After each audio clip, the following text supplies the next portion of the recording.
Hello, today we will guide you through how to record daily sales in QuickBooks Online. To begin, open QuickBooks Online and make sure you're on the main homepage. This is where you can access the tools needed to create accounting entries for your daily sales activity. If you're recording sales at the end of each day, using a journal entry can help summarize those totals in one place. Once you're in QuickBooks, move your mouse to the Create button at the top left of the screen. Hovering here opens the menu of transaction types you can add. From this menu, select Journal Entry. This will take you to the Journal Entry screen where you can manually record the day's sales information. On the Journal Entry page, start by selecting the journal date.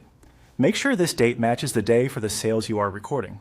Using the correct date is important because it ensures your financial reports reflect the activity in the proper accounting period.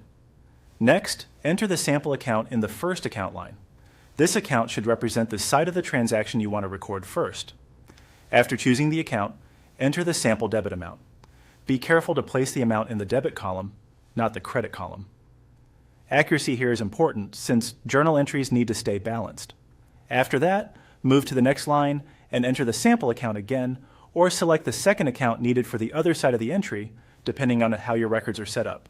This second line completes the entry structure and helps balance the transaction properly. When entering daily sales, it's a good idea to double check that the total debits and total credits match before saving. If they do not match, QuickBooks will not allow the journal entry to be completed correctly. Once everything has been entered and reviewed, click Save and New.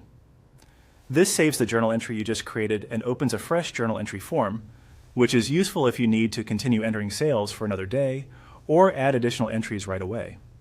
As a final tip, take a quick moment to review the date, accounts, and amounts before saving each entry.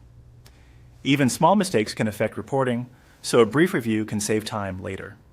That's it. You've now recorded daily sales in QuickBooks Online using a journal entry.